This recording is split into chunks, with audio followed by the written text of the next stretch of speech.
આ ભક્તિનંદન સર્કલ આગળ આપણે આટો મારવા નીકળ્યા અને આગળ જોયું તો એટલા બધા સ્કૂટર ને એટલા બધા માણસો ઉભેલા. મેં કીધું આ શેની ભીડ જામી છે ને શું લપ થઈ છે. પછી અંદર ગયા પછી ખબર પડી ભાઈ આ તો વડાપાવ ખાવા માટેની ભીડ છે. શાબાશ બેટા, બહુત બઢિયા મુન્ના. સ્ટાઇલ ઓરિજિનલ વડાપાવ સુરેન્દ્રનગરમાં ખાવા હોય ને તો તમારે આવવું પડશે શિવ શક્તિ વડાપાવ ની અંદર. એડ્રેસ ની વાત કરીએ તો ભક્તિનંદન સર્કલ પાસે.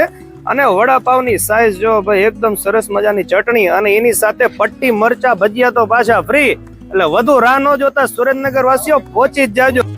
હા ભાઈ, ભક્તિનંદન સર્કલ પાસે આ લાલાભાઈ અને એમના વાઈફે તો ભાઈ સુરેન્દ્રનગર વાસીઓને એમના સ્વાદનો ચટકો લગાડી દીધો છે. ભાઈ છેક દૂર દૂર થી સ્પેશિયલ આમના બોમ્બે સ્ટાઇલ વડાપાવ ખાવા માટે આવે છે. અને ખાસિયત તો એ છે કે ભાઈ વડાપાવ સાથે તમને અહીંયા મરચીના પટ્ટી ભજીયા પાછા ફ્રી આપવામાં આવે છે.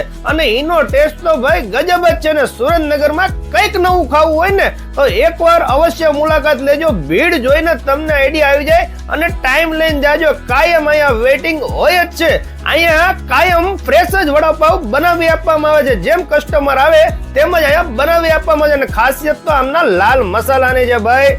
મારા તરફથી તો હાઈલી રિકમેન્ડેડ છે કે ભાઈ સુરેન્દ્રનગર ની અંદર અને એમાં આવો સરસ મજાનો માહોલ જામ્યો હોય ને તો આ વડાપાવ ની સાથે પટ્ટી મરચા ભજીયા ખાવાનું ભૂલતા નહીં. થેન્ક યુ, આભાર.